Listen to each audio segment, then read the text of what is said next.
I was 18 years old when I got married. I belonged to a very conservative family, a Baloch family, where good daughters never say no to their parents.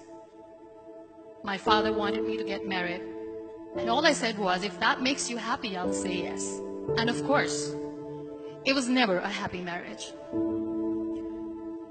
Just about after 2 years of getting married, about 9 years ago, I met a car accident. Somehow my husband fell asleep and the car fell in the ditch. He managed to jump out, saved himself. I'm happy for him.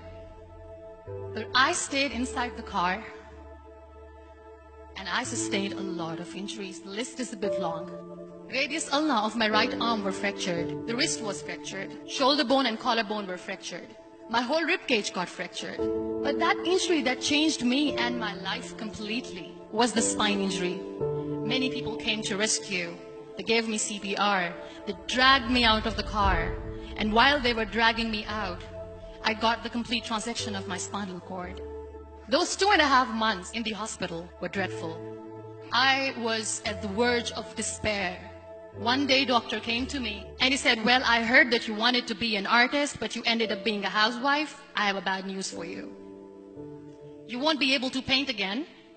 Next day, doctor came to me and said, your spine injury is so bad, you won't be able to walk again. I took a deep breath and I said, it's all right.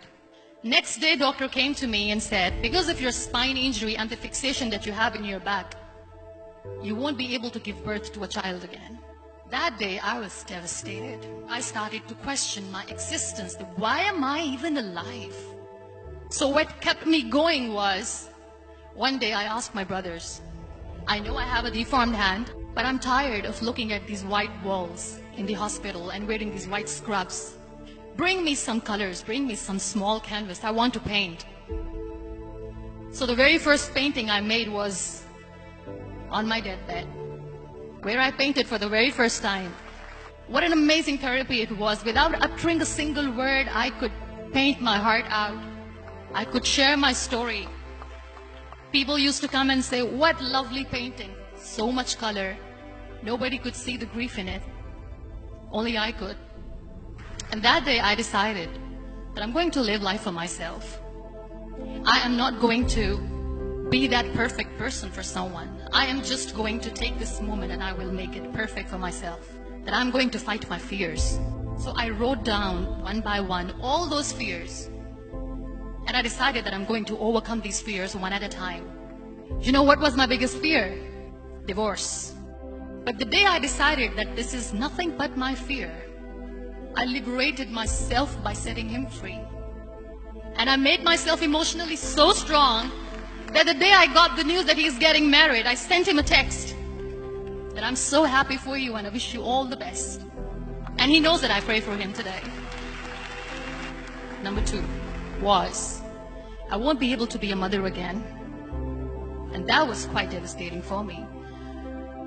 But then I realized there are so many children in the world, all they want is acceptance. So there is no point of crying, just go and adopt one. And that's what I did.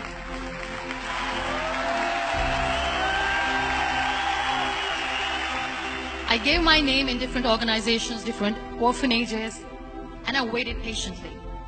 2 years later, I got this call from a very small city in Pakistan. I got a call and they said, are you Muniba Mazari?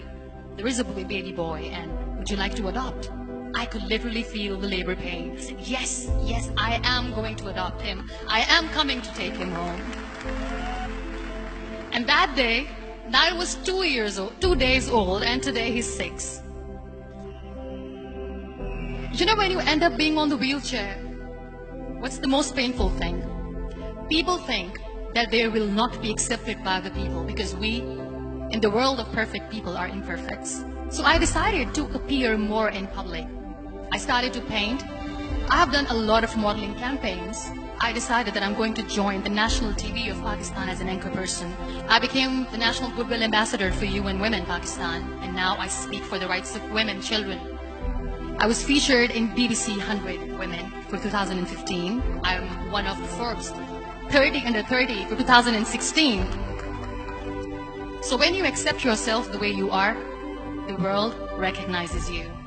It all starts from within. We have this amazing fantasy about life. This is how things should work. This is my plan. It should go as per my plan. If that doesn't happen, we give up. I never wanted to be on the wheelchair. Never thought of being on the wheelchair. This life is a test and a trial, and tests are never supposed to be easy. So when you are expecting ease from life, and life gives you lemons, then you make the lemonade, and then do not blame life for that. It is okay to be scared. It is okay to cry. Everything is okay, but giving up should not be an option. They always say that failure is not an option.